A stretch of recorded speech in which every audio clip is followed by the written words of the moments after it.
आमचे महसूल सेवक कोतवाल आहेत त्यांची मागणी अशी आहे की तलाठ्याच्या जागा भरताना 20% किमान आरक्षण हे महसूल सेवकाला द्या, ही मागणी मान्य करण्याचा सरकार विचार करत आहे.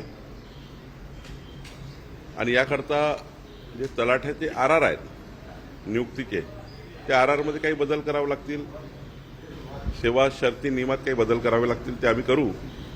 पण महसुली सेवकांना हे त्या ठिकाणी जे अनुभवी महसुली सेवक आहे कोतवाल आहे त्यांना तलाठ्याच्या जागावर त्या ठिकाणी आपल्याला नव्या नियुक्त करताना देता येईल आपल्याला. सर, रायगडच्या पालकमंत्री पदाबाबत मंत्री भरत गोगावले यांनी असं म्हटलं की पालकमंत्री पदाचं झालेलं आहे, डिक्लेरेशन फक्त बाकी आहे, असं ते पण लवकरच होईल असं त्यांनी म्हटलेलं आहे. रायगडचं पालकमंत्री कुणाला करायचं हा संपूर्ण अधिकार, हा सर्वस्वी अधिकार माननीय मुख्यमंत्री महोदयांचा आहे. माननीय एकनाथजी, सुनेत्रा पवारजी आणि मुख्यमंत्रीजी बसून याबद्दलचा निर्णय करतील.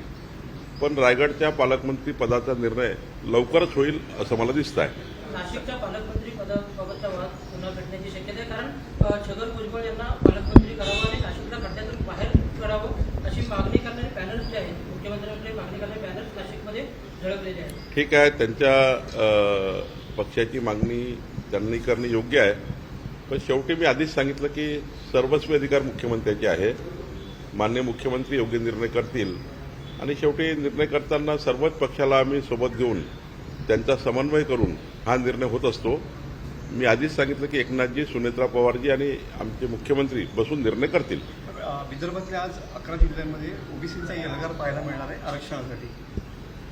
ओबीसी आरक्षणासंबंधी तर सरकारने सकारात्मक भूमिका आता पण घेतलेला आहे. जे काही निर्णय 65 वर्षाच्या काँग्रेसच्या सरकारच्या काळात झाले नाही तेवढे सारे निर्णय ओबीसी समाजाकरता माननीय पंतप्रधान नरेंद्र मोदीजी, माननीय देवेंद्र फडणवीसच्या सरकारने घेतले आहे.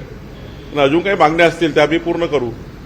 शेवटी आरक्षणाच्या मागणी संदर्भाने तर काही प्रश्न नाही, पण ओबीसीना काही अजून ॲडिशनल सवलती पाहिजे आहेत, त्यांच्या काही मागण्या आहेत, त्यासुद्धा पूर्ण करण्याचा सरकार विचार करेल. पंकजाताईंनी असं म्हटलेलं आहे की निवृत्तीचा कंटाळा राजकारणाचा निवृत्ती संदर्भात म्हटलंय, काय कुठल्या संदर्भाने पंकजाताई बोलल्या हे मला माहिती नाही. मला वाटतं असा काही त्या कधीच विचार करत नाही.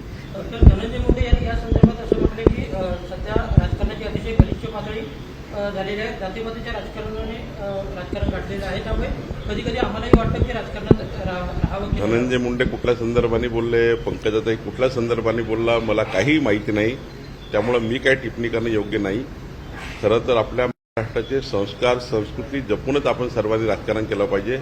पक्ष विरोधी पक्षांनी एकत्र येऊन महाराष्ट्राच्या विकासाचे राजकारण केलं पाहिजे, ही भूमिका महत्वाची आहे. सर, दिपच्या खात्याची म्हणजे बँकेच्या चौकशी व्हावी असं गुजरातमधल्या एका आरटीआय कार्यकर्त्यांनी म्हटलेलं आहे. त्याबद्दल मला माहिती नाही त्यांनी काय मागितलं, त्याबद्दलचं माहिती मला मिळाली तर मी बोलेन. सर, नाशिकमधल्या खड्ड्यांवरून महायुतीतल्या 2 मंत्र्यांमध्ये तुमच्याकडे दिसते, कारण खड्ड्यांची जबाबदारी गिरीश महाजन यांनी घेतली पाहिजे, जबाबदारी ढकलून चालणार नाही असं छगन भुजबळ यांनी म्हटलेलं आहे. तर मी कुंभमेळा मंत्री आहे, ती जबाबदारी माझ्या येणाऱ्या 6 महिन्यात कामं पूर्ण होतील असं महाजन यांनी म्हटलं. माननीय गिरीश महाजन साहेबांनी हे म्हटलंच आहे की 6 महिन्यात पूर्ण कामं होतील, तर मग ते त्यांनी जबाबदारीने सांगितलं आहे.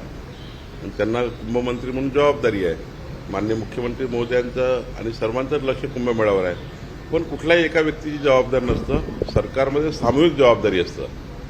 कुठलेही व्यक्ती किंवा मंत्री हे त्यांची जबाबदारी यांच्या जबाबदारीपेक्षा सामूहिक जबाबदारी म्हणून सर्वांनी काम केलं पाहिजे, ते आम्ही करू.